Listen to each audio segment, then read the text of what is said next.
Lens എന്ന heading എഴുതുക.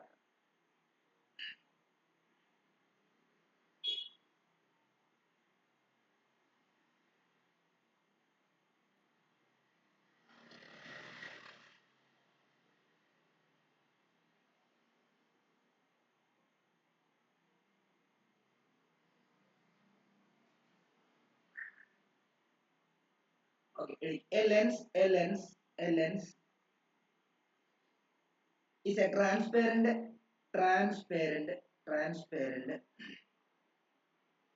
optical device that focus or disperse a light beam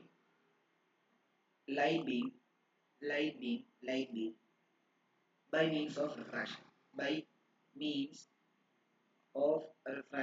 ഇതൊന്നും important അല്ല കേട്ടോ, ജസ്റ്റ് പറഞ്ഞു പോകുന്നേ ഉള്ളൂ. ഇത് ഓൾറെഡി ലെൻസിനെ പറ്റിയൊക്കെ പഠിപ്പിക്കേണ്ടത് കൊണ്ട് പഠിപ്പിക്കുന്നതേ ഉള്ളൂ ഇതെല്ലാം. അതേപോലെ തന്നെ there are two types of lens ഉണ്ട്. അടുത്ത നോട്ട് ഇട്ടിട്ട് എഴുതുക. there are two types of lens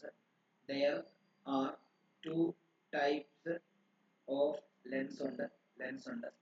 അതിൽ ഒന്ന് എന്ന് പറയുന്നത് കോൺവെക്സ് ലെൻസ് ആണ്. അതിനെ നമുക്ക് കൺവേർജിങ് ലെൻസ് എന്ന്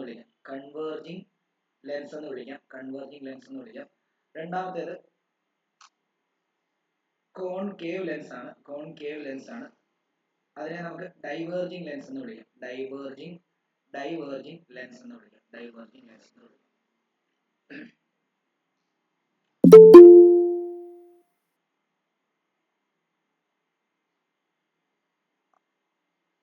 അപ്പൊ നമ്മൾ ലെൻസ് എന്താണെന്നായിരുന്നു എഴുതിയത്. ലെൻസ് എന്ന് പറഞ്ഞാൽ എന്താണ്? Lens is a transparent optical device that focus or disperse a light beam by means of refraction എഴുതിയാൽ മതി. അതേപോലെ തന്നെ രണ്ട് ടൈപ്പ് ലെൻസ് ഉണ്ട്, കോൺവെക്സും കോൺകേവും. ഇതൊക്കെ പഠിച്ചതാണ്. ഇനിയും ഞാൻ കോൺവെക്സ് എന്ന് തന്നെ എഴുതാം. കോൺവെക്സ് എഴുതിയിട്ട് അതിനെപ്പറ്റി ജസ്റ്റ് ഒന്ന് എഴുതാം. കോൺവെക്സ് ലെൻസ് എന്ന് സബ്ഹെഡിങ് കൊടുക്കുക. എന്നിട്ട് എഴുതുക lens in which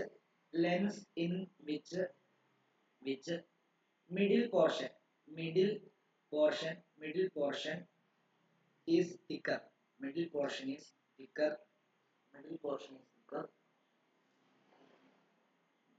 and edges are thinner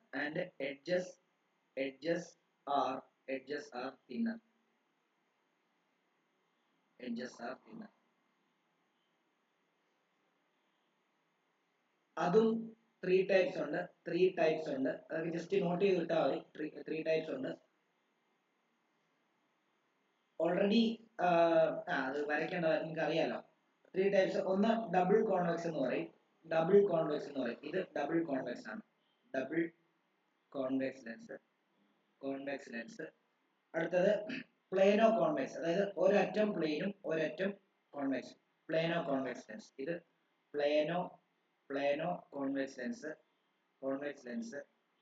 ഇതൊക്കെ ഉണ്ടല്ലോ എവിടാണെന്നറിയോ? ഇതൊക്കെ നമ്മുടെ ഈ ലെൻസ് മേക്കേഴ്സ് ഫോർമുലയുടെ നമ്മുടെ കേസസ് വരുന്ന സമയത്ത് അതിൽ നിന്ന് ന്യൂമറിക്കൽ ചോദിക്കുമ്പോഴാണ് ഈ ലെൻസുകളുടെ ഒക്കെ പ്രസക്തി ഉണ്ടാകുന്നത്. അല്ലാതെ വേറെ എന്താണെന്നൊന്നും ചോദിക്കത്തില്ല. ഇനി അതേപോലെ തന്നെ കോൺകേവോ കോൺവെക്സ് എന്ന് പറഞ്ഞാൽ രണ്ട് സൈഡും ഇങ്ങനെ ഒരു സിക്കിൾ പോലെ ഇരിക്കും. ഇത് കോൺകേവോ കോൺവെക്സ് ആണ്. ജസ്റ്റ് സ്കെയിൽ ഒന്നും വേണ്ട, ജസ്റ്റ് റഫ് ആയിട്ട് വരച്ചു വിട്ടാൽ മതി. കോൺകേവോ കോൺവെക്സ് ആണ്. കേട്ടില്ല. ഒന്ന് താഴോട്ടാക്കൂ. ഇവിടെ ഇതാണ്. എത്ര മതിയോ? മതി sir.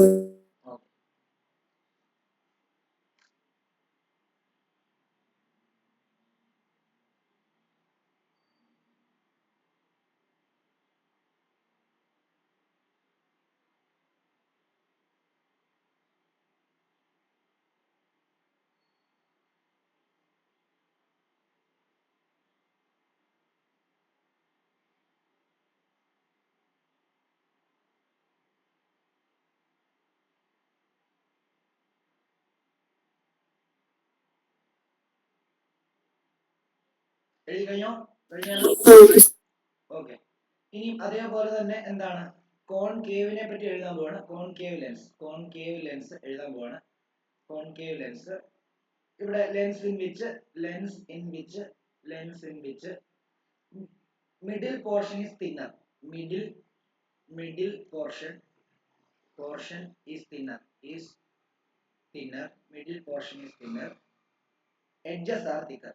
Edges are thicker. Edges are thicker. അവിടെയും 3 types ഉണ്ട്. അതിലൊന്ന് ഡബിൾ കോൺകേവ് ആണ്. രണ്ട് സൈഡിലും കണ്ടോ, ഡബിൾ കോൺകേവ് ആണ്. കണ്ടോ, ഇവിടെ നടുക്ക് തിന്നറും എഡ്ജസിൽ തിക്നെസ്സും ഉണ്ട്. നേരത്തേന് നിങ്ങൾ നോക്കി കഴിഞ്ഞാൽ നടുക്കാണ് തിക്കർ, എഡ്ജസിൽ എന്താ കണ്ടോ തിന്നറാണ്. അതാണ് ഉദ്ദേശിക്കുന്നത് ഡെഫിനിഷനെ. ആ രീതിയിൽ തന്നെ പഠിച്ചാൽ മതി.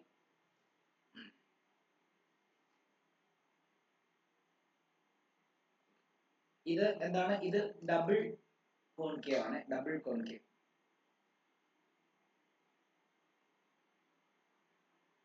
അതേപോലെ പ്ലെയിനോ കോൺകേവ് എന്ന് പറയുമ്പോൾ ഒരു സൈഡ് പ്ലെയിന്, മറ്റേ സൈഡിൽ കോൺകേവ് ബട്ടൺ.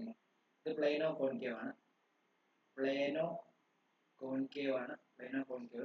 അതേപോലെ ഇനി കോൺകേവോ കോൺവെക്സ് എന്ന് പറയുമ്പോൾ രണ്ട് സൈഡും ഇങ്ങനെ വളഞ്ഞിരിക്കും. കോൺകേവോ കോൺവെക്സ്. ഇത് കോൺകേവോ കോൺവെക്സ്.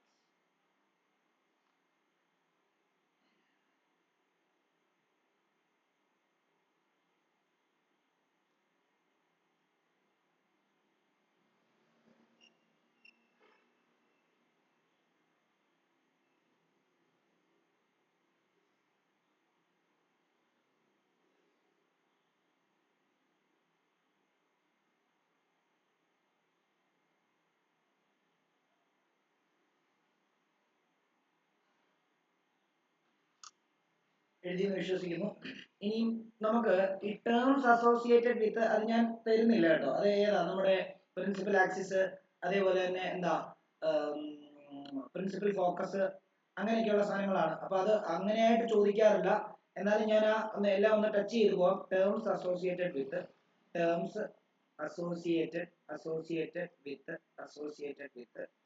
ലെൻസ്. അതിലൊന്ന് എന്ന് പറയുന്നത് പ്രിൻസിപ്പൽ ആക്സിസ് ആണ്. പ്രിൻസിപ്പൽ ആക്സിസ് എന്താണെന്ന് നമുക്കറിയാം ഇല്ലേ? സെന്റർ ഓഫ് കർവേച്ചറിന് നമുക്കറിയാം. ലെൻസിന് മിറർ പോലെയല്ല, രണ്ട് സെന്റർ ഓഫ് കർവേച്ചേഴ്സ് ഉണ്ട് ഇല്ലേ? അപ്പൊ അത് ഒന്ന് ആലോചിച്ച് വെച്ചോണം. അതായത് ഇപ്പം ഒരു ഉദാഹരണം നമ്മൾ വരയ്ക്കുകയാണെങ്കിൽ, ഇപ്പൊ ഇതൊരു ലെൻസ് ആണെങ്കിൽ ഈ ലെൻസ് കട്ട് ചെയ്തിരിക്കുന്നത് ഏതോ ഒരു സ്പെറിക്കൽ സർഫസിൽ നിന്നാണ്. ഓക്കെ, അതേപോലെ തന്നെ ഈ ലെൻസിന്റെ ഈ പാർട്ടും വന്നിരിക്കുന്നത് ഏതോ ഒരു സ്പെറിക്കൽ സർഫസിൽ നിന്ന് കട്ട് ചെയ്തിട്ടാണ്. അതിനെ പിന്നീട് എന്താണ് ഇങ്ങനെ ക്ലിയർ ആയിട്ട് ആ ഷേപ്പിൽ കട്ട് ചെയ്തിട്ടാണ് ലെൻസ് ഉണ്ടാക്കുന്നത്. ഒബ്വിയസ്ലി ഈ ഒരു സ്പെറിക്കൽ സർഫസിനും ഒരു റേഡിയസ് കാണും, ഈ ഒരു സ്പെറിക്കൽ സർഫസിനും എന്താവും, ഒരു റേഡിയസ് കാണും. അങ്ങനെയാണ് അതിന് രണ്ട് സൈഡ് ഓഫ് റേഡിയസ് ഓഫ് കർവേച്ചറും രണ്ട് സെന്റർ ഓഫ് കർവേച്ചറും വന്നത്. മനസ്സിലായോ? അപ്പൊ അതൊക്കെ നിങ്ങൾ 10ാം ക്ലാസ് പഠിച്ചിട്ടുണ്ടാവുന്നതാണ് അതിനെപ്പറ്റി ഡീറ്റെയിൽ ആയിട്ട് പറഞ്ഞു പോകാത്തത്. ഓക്കെ, അപ്പം ലെൻസ് വരയ്ക്കുന്ന സമയത്ത് ലെൻസിന് എന്തായാലും എന്തുണ്ടാവും, ലെൻസിന്റെ സെന്ററിൽ കൂടെ പോകുന്ന ഒരു ഇമാജിനറി ലൈൻ ഉണ്ടാവും. ഇതിനെയാണ് നമ്മൾ എന്തെന്ന് പറയുന്നത്, പ്രിൻസിപ്പൽ ആക്സിസ് എന്ന് പറയുന്നത് അല്ലേ? അപ്പം the line joining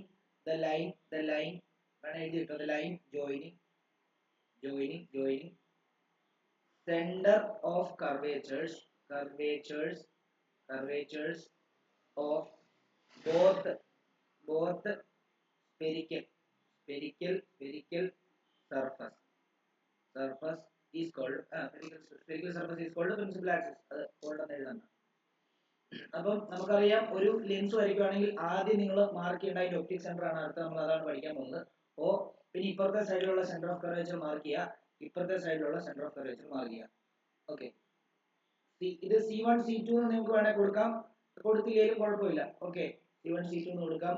ഇനി ചില ടെക്സ്റ്റിനകത്ത് ഇത് C1 ഇത് C2 ആയിട്ടായിരിക്കും കൊടുത്തിരിക്കുന്നതൊന്നും കുഴപ്പമൊന്നുമില്ല കേട്ടോ. ഇനിയും അതേപോലെ തന്നെ ഇത് അതിന്റെ കോൺവെക്സിന്റെ ആണ്, കോൺകേവിന്റെ ആണ്. കോൺകേവ് ലെൻസ് വരയ്ക്കുന്ന സമയത്ത് അതിനും എന്തുണ്ടാവും, ഒരു ഒപ്റ്റിക് സെന്ററും അവിടെയും രണ്ട് സെന്റർ ഓഫ് കർവേച്ചർ കാണും.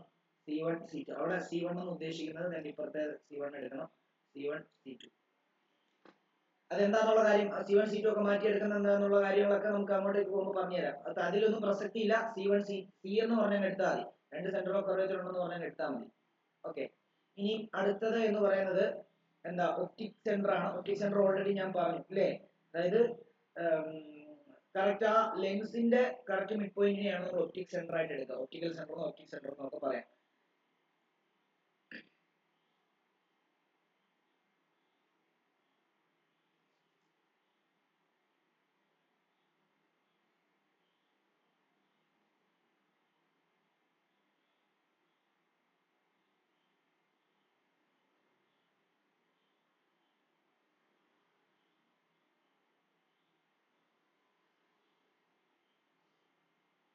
ഒപ്റ്റിക് സെന്റർ എന്ന് എഴുതിക്കോ. അത് ജസ്റ്റ് എല്ലാം ഒന്ന് ജസ്റ്റ് ഒന്ന് തലോടി വിടാമേ.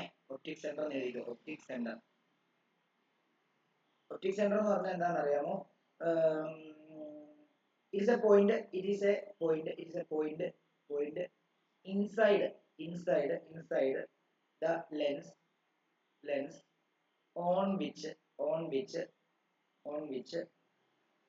incident ray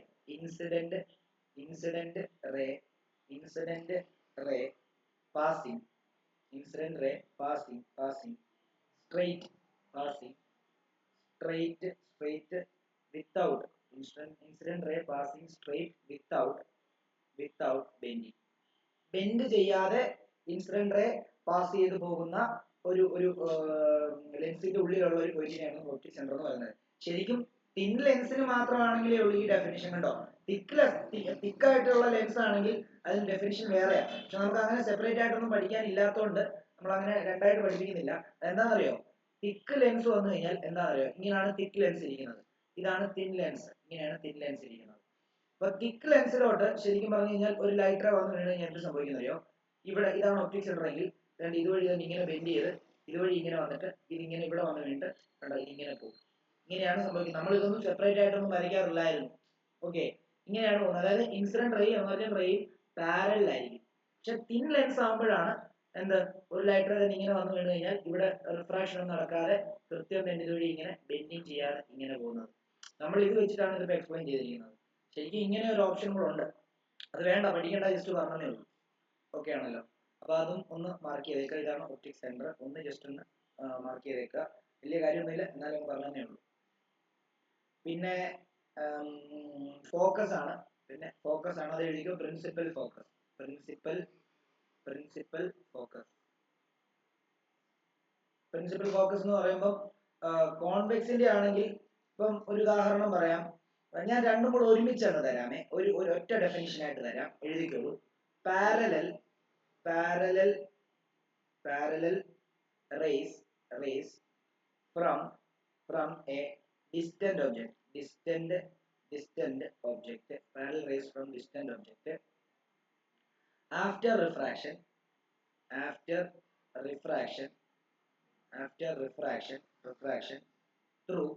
refraction through lens meet at a point in case of convex lens ന്റെ കേസിലാണെങ്കിൽ റിഫ്രാക്ഷൻ കഴിഞ്ഞ് മീറ്റ് അറ്റ് എ പോയിന്റ് ആണ്. or appears to diverge from a point. appears to diverge from a point in case of concave lens.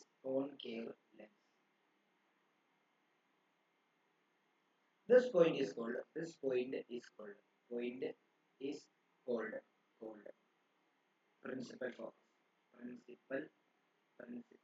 focus. അതായത് convex ലെൻസിലാണെങ്കിൽ ഒരു light ray light rays ഇൻഫിനിറ്റിയിൽ നിന്നും വരുന്ന light rays എല്ലാം, ഇൻഫിനിറ്റിയിൽ നിന്നും വരുന്ന ഒബ്ജക്റ്റിൽ നിന്ന് അല്ലെങ്കിൽ ഇൻഫിനിറ്റിയിലുള്ള ഒരു ഒബ്ജക്റ്റിൽ നിന്നും വരുന്ന ലൈറ്റ് റേസ് എല്ലാം പാരലൽ ആയിട്ടായിരിക്കും വന്ന് വീഴുന്നത്. കണ്ടോ, ഒരു ലൈറ്റ് ഇങ്ങനെ വന്നു വീണു, ഒരു ലൈറ്റ് ഇങ്ങനെ വന്നു വീണു, ഒരു ലൈറ്റ് ഇങ്ങനെ വന്നു വീണു, ഒരു ലൈറ്റ് ഇങ്ങനെ വന്നു വീണു. ഇത് എല്ലാം, അതായത് ഇതിന്റെ റിഫ്രാക്ഷൻ കഴിഞ്ഞിട്ട് ഈ റേസ് എല്ലാം വന്നിട്ട് കൺവേർജ് ചെയ്തിട്ട് ഒരു പോയിന്റിലേക്കാണ് വന്ന് മീറ്റ് ചെയ്യുന്നതെങ്കിൽ ഈ പോയിന്റിനെയാണ് വിളിക്കുന്നത് പ്രിൻസിപ്പൽ ഫോക്കസ്. ഇനി കോൺകേവിന്റെ കേസിലാണെങ്കിലോ, കോൺകേവ് ലെൻസിന്റെ കേസിലാണെങ്കിൽ ഇവിടെ ഇൻഫിനിറ്റിയിൽ നിന്ന് വരുന്ന പാരലൽ റേസ് എന്ത് ചെയ്യുന്ന അറിയാമോ? പാരലൽ റേസ് ശരിക്കും പറഞ്ഞാൽ ഇവിടെ നിന്ന് എന്ത് ചെയ്യും, ഇങ്ങനെ എന്താണ് ഇങ്ങനെ വന്നിട്ട് ഇവിടുന്ന് ഇങ്ങനെ റിഫ്രാക്ട് ചെയ്ത് പോകുന്നതായിട്ടാണ് നമുക്ക് മനസ്സിലാക്കാൻ സാധിക്കുന്നത്. പക്ഷെ അത് നമുക്ക് തോന്നുന്നത് എന്താണെന്ന് അറിയാമോ? തോന്നുന്നത് ഈ പോയിന്റിൽ ഇവിടെ ഒരു പോയിന്റ് ഉണ്ട്, ഈ പോയിന്റിൽ നിന്നും സ്റ്റാർട്ട് ചെയ്യുന്ന പോലെയാണ് നമ്മുടെ ഫീൽ ഉണ്ട്. അതായത് നമുക്ക് അപ്പിയർ ചെയ്യുന്ന അങ്ങനെ തോന്നുന്നതാണ്. ആക്ച്വലി അങ്ങനെയല്ല. ആക്ച്വലി തന്നെ ഇങ്ങനെ വന്നിട്ട് ഇങ്ങനെ പോവാണ്, ഇങ്ങനെ വന്നിട്ട് ഇങ്ങനെ പോവാണ്, ഇങ്ങനെ വന്നിട്ട് ഇങ്ങനെ പോവാണ്, ഇങ്ങനെ വന്നിട്ട് ഇങ്ങനെ പോവാണ്. ഇവിടെ ഇങ്ങനെ വന്നിട്ട് ഇവിടെ ജോയിൻ ചെയ്യുന്നു, ഇങ്ങനെ വന്നിട്ട് ഇവിടെ ജോയിൻ ചെയ്യുന്നു, ഇങ്ങനെ വന്നിട്ട് ഇവിടെ ജോയിൻ ചെയ്യുന്നു, ഇവിടെ വന്നിട്ട് ഇങ്ങനെ ചെയ്യുന്നു. ഇത് ഒരു പോയിന്റിൽ നിന്ന് സ്പ്ലിറ്റ് ചെയ്ത് പോകുന്ന ഒരു ഫീൽ ഉണ്ടാവും. ഇത് ഒരു പോയിന്റിലേക്ക് വരുന്ന പോലെ ഒരു ഫീൽ. ഇവിടെ ഇത് റിയലാ, ഇത് ആക്ച്വൽ സംഭവമാണ്. ഇവിടെ നമുക്ക് തോന്നുന്നത്. ഓക്കെ, അങ്ങനെ തോന്നുന്ന ഇമേജുകളൊക്കെ നമുക്ക് ആ ലെൻസിനകത്തോട് നോക്കിയാൽ മാത്രമേ കാണാൻ പറ്റത്തുള്ളൂ. അതിനെപ്പറ്റിയൊക്കെ ഡീറ്റെയിൽ ആയിട്ടുള്ള കാര്യങ്ങൾ അങ്ങോട്ട് വരുമ്പോൾ പറയാം. അപ്പൊ നിങ്ങൾ മനസ്സിലാക്കേണ്ടത് പ്രിൻസിപ്പൽ ഫോക്കസ് എന്ന് പറഞ്ഞു കഴിഞ്ഞാൽ കോൺവെക്സിന്റെ കേസിലാണെങ്കിൽ പാരലൽ ആയിട്ട് വരുന്ന ലൈറ്റ് റേസ് എല്ലാം കൺവേർജ് ചെയ്ത് മീറ്റ് ചെയ്യുന്ന ഒരു പോയിന്റ്.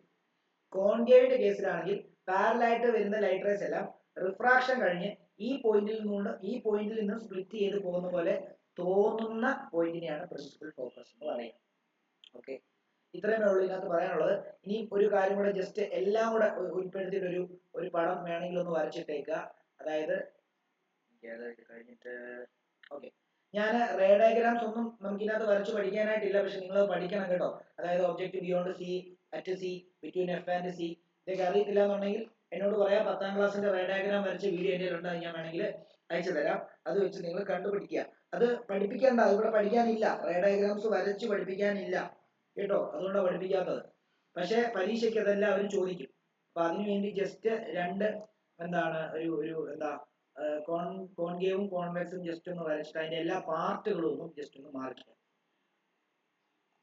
ഓക്കെ, അപ്പൊ നമുക്ക് ഇത് അതിന്റെ ഒപ്റ്റിക് സെന്റർ ആണ്. ഇവിടുത്തെ ഒപ്റ്റിക് സെന്റർ ഇതാണ്. ഇവിടെ ഒരു സെന്റർ ഓഫ് കർവേച്ചർ കാണും, ഇവിടെയും ഒരു സെന്റർ ഓഫ് കർവേച്ചർ കാണും. അതിന്റെ കൃത്യം പകുതിയിൽ ഫോക്കസ് കാണും. ഇവിടെ ഒരു ഫോക്കസ്, ഇവിടെയും ഫോക്കസ്. ഇവിടെ അതേപോലെ തന്നെ ഇവിടെ ഒരു സെന്റർ ഓഫ് കർവേച്ചർ കാണും, ഇവിടെ ഒരു സെന്റർ ഓഫ് കർവേച്ചർ കാണും. അതിന്റെ കൃത്യം പകുതിക്കായിട്ട് ഫോക്കസ് ഉണ്ടാവും. ഇനി കോൺവെക്സ് ലെൻസിന്റെ ആണെങ്കിൽ ഇങ്ങോട്ടേക്കുള്ള ഫോക്കസ് ആണ് കാൽക്കുലേറ്റ് ചെയ്യുന്നത്. ഫോക്കസ് ഇങ്ങോട്ട്, ഫോക്കൽ ലെങ്ത് കാൽക്കുലേറ്റ്, ആ ഫോക്കൽ ലെങ്ത് കൂടെ വേണം മാർക്ക് ചെയ്തത്. അതായത് ഇവിടെ നിന്ന് ഇങ്ങോട്ടുള്ള ഇതാണ് ഫോക്കൽ ലെങ്ത് സ്മോൾ എഫ്, ഇത് ക്യാപിറ്റൽ എഫ് ആണ്. പോയിന്റിനെ റെപ്രസെന്റ് ചെയ്യുന്ന ക്യാപിറ്റൽ എഫും ലെങ്തിനെ റെപ്രസെന്റ് ചെയ്യുന്ന സ്മോൾ എഫ്. ഓക്കെ, ഇതിന്റെ കോൺവെക്സിന്റെ ഫോക്കൽ ലെങ്ത് എടുക്കുന്നത് എപ്പോഴും ലെഫ്റ്റിലോട്ടുള്ള ഫോക്കൽ ലെങ്ത് എടുക്കുന്നത്. കാരണം അവിടെ നിന്നല്ലേ ഇങ്ങനെ ഡൈവേർട്ട് ചെയ്ത് പോകുന്ന പോലെ ഒരു ഫീലിംഗ്. അപ്പം അത് ശരിക്കും പറഞ്ഞാൽ തോന്നല, അപ്പിയർ ചെയ്യുന്നതാണ്, അങ്ങനെയല്ല ആക്ച്വലി. അപ്പം ഇതാണ് അവിടുത്തെ ഫോക്കൽ ലെങ്ത്. അപ്പൊ ഇവിടുത്തെ ഫോക്കൽ ലെങ്ത് എപ്പോഴും പോസിറ്റീവ് ആയിരിക്കും, ഇവിടുത്തെ ഫോക്കൽ ലെങ്ത് എപ്പോഴും നെഗറ്റീവ് ആയിരിക്കും എന്നുള്ള കാര്യം എപ്പോഴും ഓർക്കും. പിന്നെ റേഡിയസ് ഓഫ് കർവേച്ചറിനെ R1 R2 എന്ന് പറഞ്ഞാൽ എടുക്കുന്നത്. ഇങ്ങോട്ടുള്ളതിനെ R1 ആയിട്ടും ഇങ്ങോട്ടുള്ളതിനെ R2 ആയിട്ടും എടുക്കുന്നത്. അതൊക്കെ നമുക്ക് അവിടെ വരുമ്പോൾ പറയാം, ഇവിടെ വരച്ച് വൃത്തികേടാക്കണ്ട. തൽക്കാലം ഇത് മാത്രം മാർക്ക് ചെയ്തിട്ടില്ല. ഇനി റിഫ്രാക്ഷൻ ത്രൂ സ്ഫെറിക്കൽ സർഫസ്, കഴിഞ്ഞ ദിവസത്തെ ക്ലാസ് ഇതുവരെ കേൾക്കാത്തവര് ആരെങ്കിലും ഉണ്ടെങ്കിൽ ഒന്ന് പറയാം. റിഫ്രാക്ഷൻ ത്രൂ സ്ഫെറിക്കൽ സർഫസിന്റെ ഒരു ഇതെങ്കിലും, അതായത് കോൺവെക്സ് എങ്കിലും കഴിഞ്ഞ ദിവസം കേൾക്കാത്തവർ ആരെങ്കിലും ഉണ്ടെങ്കിൽ പറയാം. അവർക്ക് ഈ ലെൻസ് മേക്കേഴ്സ് ഫോർമുല മനസ്സിലാകാൻ സാധ്യത വളരെ കുറവാണ്. അടുത്ത ലെൻസ് മേക്കേഴ്സ് ഫോർമുല പഠിപ്പിക്കാൻ പോകുന്നത്.